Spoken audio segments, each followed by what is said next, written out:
Makosa namaona solo anthu ena atokusowa kuyamika kusowa umunthu anthu athandizidwa bwinobwino kuchoka ku South Africa kupita kumuzi ku Malawi basi kumeneko kampo kuyamba kuchita chisokonezo kumeneko kutibula anthu chani kuphwasulaphwasula matenti enabe kumwazati imeneyonso ndendi titi chachitika chenicheni chani ayi ndithu makosana ane zake zosakhala bwino ambiri tikutsata bwino nkhani yokhuzana ndi ziwawa zimene zikuchitika ku dziko la South Africa zomwe zinapanga dragi amalawi ochuluka akuthawiratu m'makampo ndi cholinga choti akapeze chitetezo kumeneko komanso ndekuti aboma akuphatikiza pamenepo anthu akufuna kwabwino ndekuti athe kukwanisa kuwatenga anthu amenewo apanga repatriate kuwapitisa kumuzi ku Malawi ndi mmene nkhani zake zakhala zikuyendera nde makotsana tikatsata bwinobwino aboma akuzera ku nthambi ya Dodoma anapanga kampo Mwanza ku Joyce Chisulo Stadium kumeneko ndi kumene amalawi ambiri akufikira padakale panopa paja poyamba ankafikira ku Kamuzu Stadium nde pa zifukwa zinaso tinaona kuti aboma wanasintha kampo imeneyo kaisiya ku Mwanza nde paja procedure yake ndiyonena kuti anthu amene akafika kumeneko aboma ndekuti amapanga organize mayendedwe amagayizi amene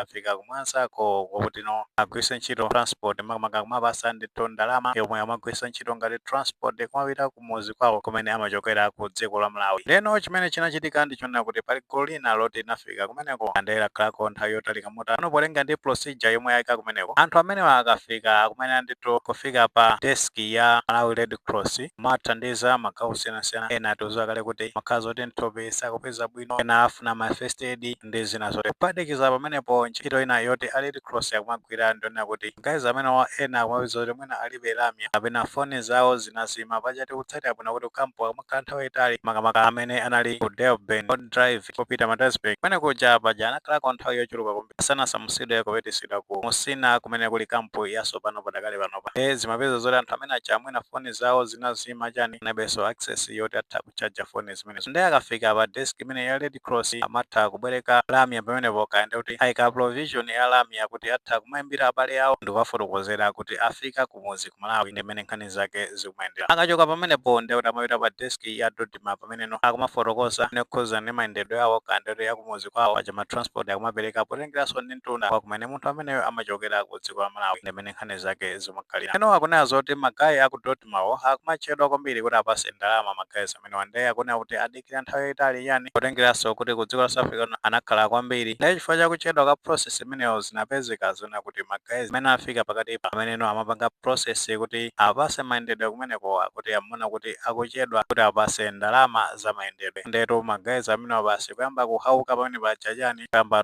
chisokonezo zipolowe pamene paja mpaka kupita ku malo ameneno a Red Cross anayika tent yawo kumeneko ndeti kuyamba kuphwasula tent imeneyo kumwazamwaza zimadesk chani kuphatikiza panepo ndeti tunalinso kutibula anthu amene amagwira ntchito ku Red Cross moti ena mwayiwonda kuti avulala modzi mwayiwonda kuti ndi Bire Mustafa ameneyo ndoti amagwira ntchito ku Red Cross wavula zidatu ndi magayi amenewo after ndekuti chimpwirikiti chimene chani zake kaende kuti mawauza kuti akafikire pa desk imene ya Red Cross kuti akamaliza panepo kwinako ndoti magayi amenewa ndoti magayi oti akupanga process za mayendedwe yawo chani ndipo sakondwa ndi zimenezo ndi pamene anayamba kupanga zisokonezo zimenezo zipolowe zimenezo kuphwasula zinthutu zosakhala bwino kumenyanso anthu kuavulaza anthu ogwira ntchito kumeneko ku Red Cross of course nthawi zina ma systems ena amatha kukhala frustrating makamaka za boma izi zimatha kukhala ndithu zochedwachedwa zochitika zake of course sitingazikire kumbuyo akwenaso kumakhala ndi consideration kuti period yomwe magayi amene akhala ali ku South Africa makamaka ku kampo kumeneko maso nthawi imene akuyena kukhala panepa amangoyena kuipanga consider amapanga ma process amenewo kumanofunso nkumati kodi ndi entitlement makamaka nkhani ya ndalama zimenezo kapena ndi birthright kuti apasidwe ndalama zimenezo patu makosana tikakumbukira bwinobwino mbuyo munthu akabwera pa deport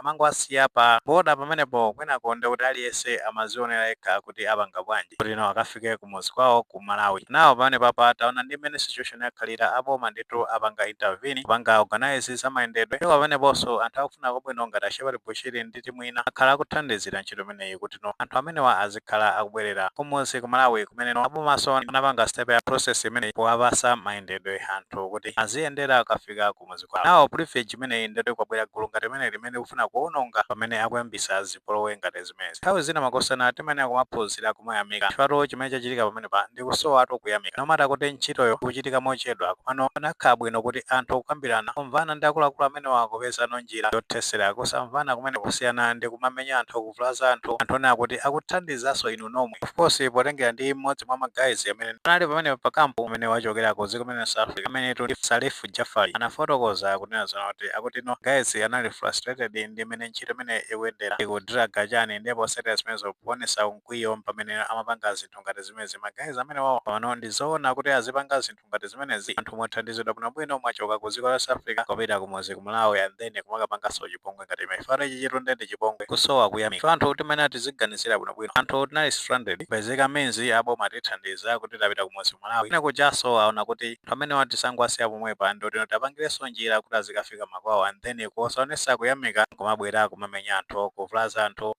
phwasula zinthu zimene ika pamenepo ndi nkumati zimveke bwanji kodi ino anthu amene akuthandiza zimenezi even bomalo atangoti tasiya ntchito imene anthu amene akuona kuti ndi osayamika amene asala ku joniwo zawo zimenezo aziona kuti apanga bwanji kodi ngamve bwanji tiwaganizira bwanji anzathu amene asala ku makampu kuja kutheka ena sili kutsatira bwinobwino komano panakali panopa ndi kuti no abweratu ripoti kuti amalawi ochulukanso ayamba kusonkhana kuja ku Durban ku Odi Drive komwe kampu yatsekedwa kumene kuja after ndeuti municipality ya Tekwini itatseka kampu imene chayo nkusamusa Malawi onse kwapitisa kumosina zapezeka zonoti amalawi ena ayambaso kwera kumene kuja after ndeuti mabwana awo angoatenga kumene amagwira ntchito kasiya kumene kuti aziona kuti apanga bwanji ali stranded pamene tiyankhula panopa afunikira thandizo wathandiza ndani ndeuti ndaboma moyo komanso anthu akufuna kwabwino and then kumapeto wake anthunso kumakapanga zipongwe ngati zimene ate nthawi zina ndithu tizipanga apply munthu tiziganiza tikamachita zinthu kupangiranso mawa zafunanso thandizo tikakumbukira bwinobwino makosana sabata zingapo zapitazo 2 weeks ago nabweranso gulu lina lake limene nabwerano pa deportation chokatoko lindera after ndoti boma la South Africa tapanga deport magayizi amenewo kasiyano ku Malawi nepa cha malamulo awo amanena zoti anthu amenewo amangoyenda kuwasiya pamwanza kuchoka panepo ndekuti aziti mmene kazibwerera kwawo ndimene malamulo a immigration amayankhulira ndi magayizi amenewo paja anafika ndithu chigawo chakumadzulo atafika panepo zatsikani mwafika kwano magayi aja anakakamira akuti mutitenge mukatisiye kumene anzathu akufikira ku Blantyre kuja paja magayizi amenewo amabwera pa programu yosiyana ndi aboma amene apanga organize atoto amenewo ndekuti ndi aziko South Africa Home Affairs kumeneko ndi after magayizi aja anakana chani ndi muja timazona kuti magayizi amene amaziwa kucheza kuti no aphwanya basi zimenezo za Home Affairs kuchoka ku dziko South Africa zomwe zinapangisa zona kuti ma authorities kambirani a immigration ya Malawi maso akuluakulu amenewo kuwasitenga magayizi amene anakasiya ku Blantyre posatira zimenezi ndi pamene tinaona kuti aboma anasintha kampu imeneyo kuichosa ku Chichiri Stadium nkuibweresa ku Mwanza zifukwa zina zithoka ngati zimenezo so zimakhala bwino nthawi zina kuti ngati pali vuto kupeza njira yabwino yokambirana osati kumapanga chipongwe ngati chimenechi kupangiranso anzathu ena amene asala mbuyo komanso ife lomwe mawa tizafuna thandizo so no matter kuti mu condition yoti komabe kukambirana kumakhala pamene tasala ku dziko South Africa